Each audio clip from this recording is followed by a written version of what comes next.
Crop production and management. All living organism requires food. Energy for food is utilized for carrying out various body functions of any living organism. Plants can make their food themselves. Animals, including humans, cannot make their own food. We get our food from plants or animals or both. Ancient men began the cultivation of food in a small area and used certain procedures for their management and improvement. This art of cultivation of the crop is called agriculture. When plants of same kind are cultivated at one place, on a large scale, it is called crop. Crops may be cereals, fruits, vegetables. Despite the diversity, two broad cropping patterns can be identified. One is Kharif crops and the other is Rabi crops.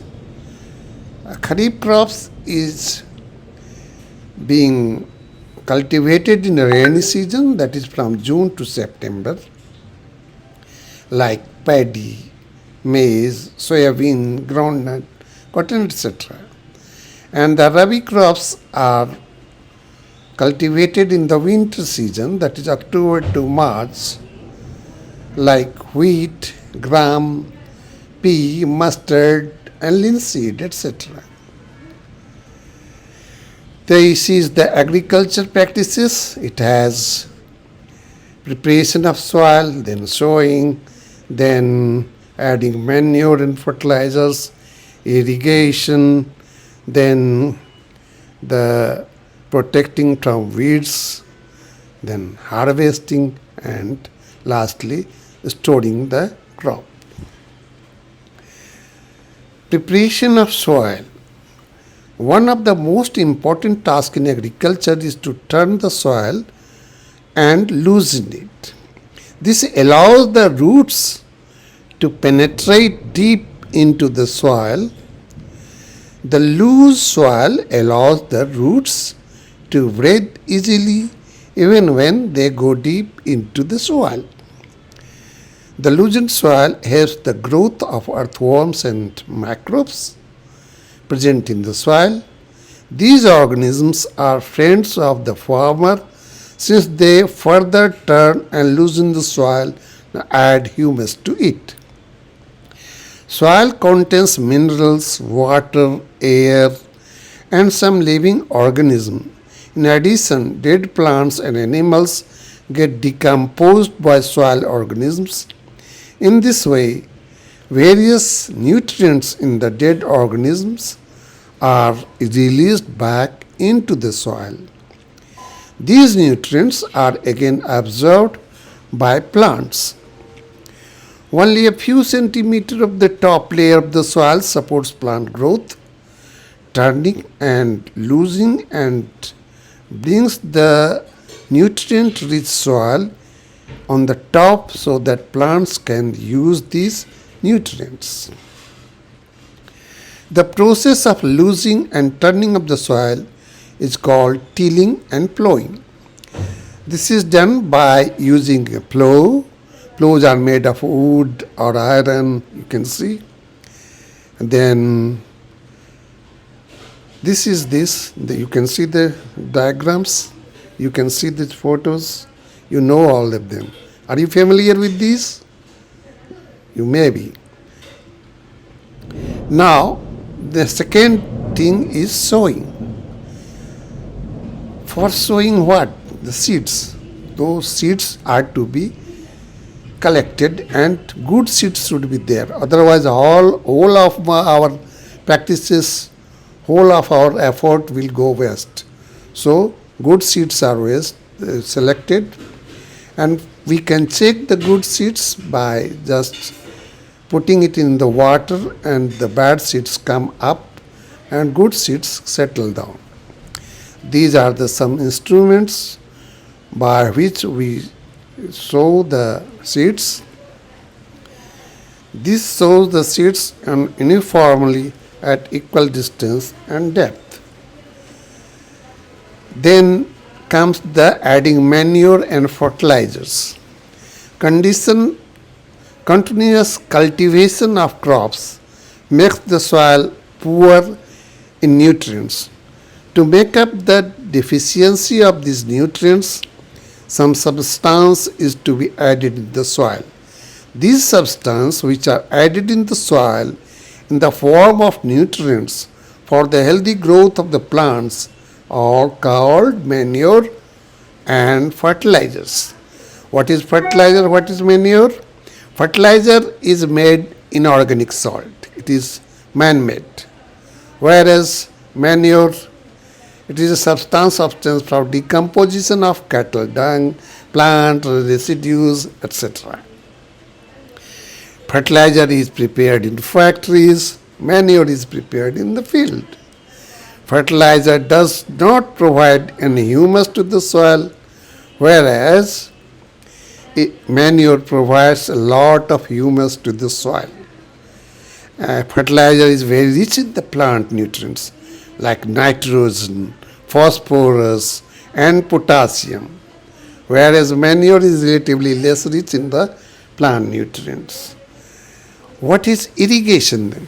Now we will come to the irrigation. Irrigation, water is essential because germination of seeds does not take place without moisture, in the dry conditions.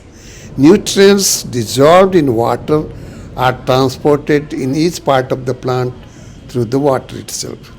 To maintain the moisture of the soil for healthy crop growth, fields have to be watered regularly. The supply of water to crops at regular intervals is called irrigation. The time and frequency of the irrigation varies from crop to crop, soil to soil, and season to season.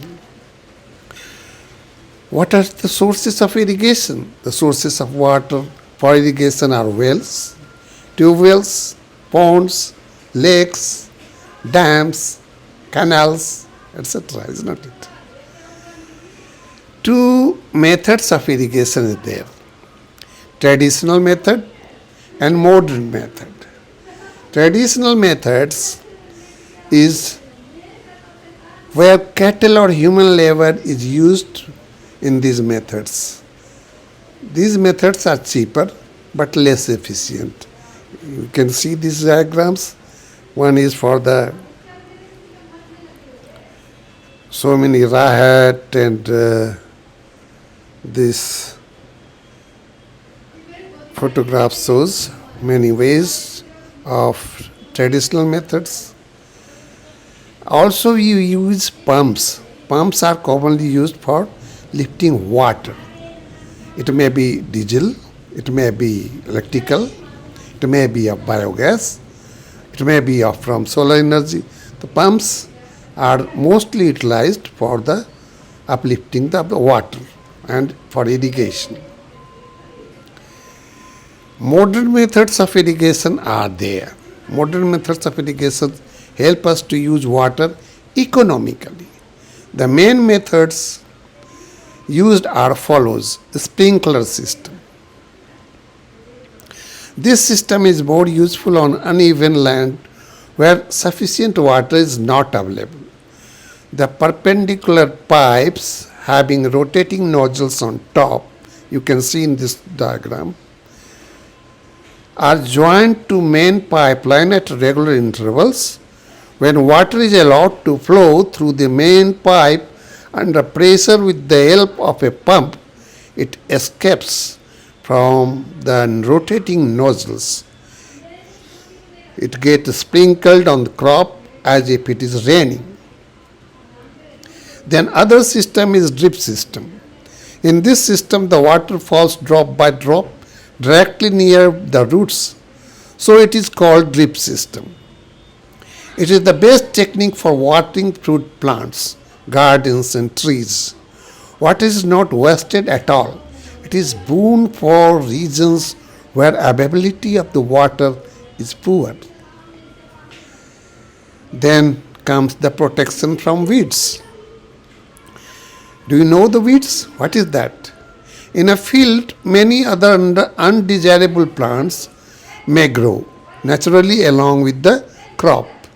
These undesirable plants are called weeds. They are strong and dominating competitors for crops. Weeds compete with the crop plants for water, nutrients, space, and light. Thus, they affect the growth of the crop. The removal of weeds is called weeding.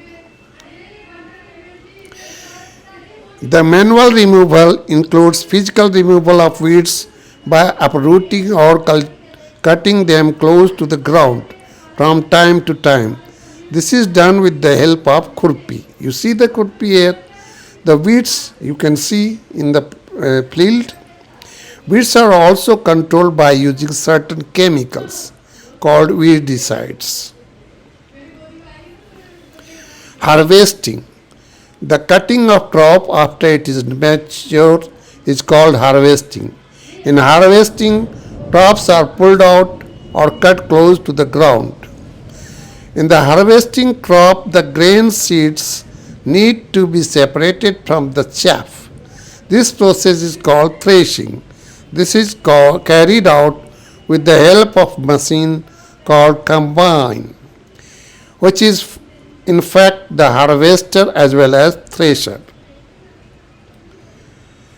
Separation of grain and chaff by winnowing, you can see it is being done by the small farmers in a small quantity. Now lastly it comes the storage. Harvested grains are to be properly stored because it is to be used later. So they should be safe from moisture, insects, rats, and microorganisms.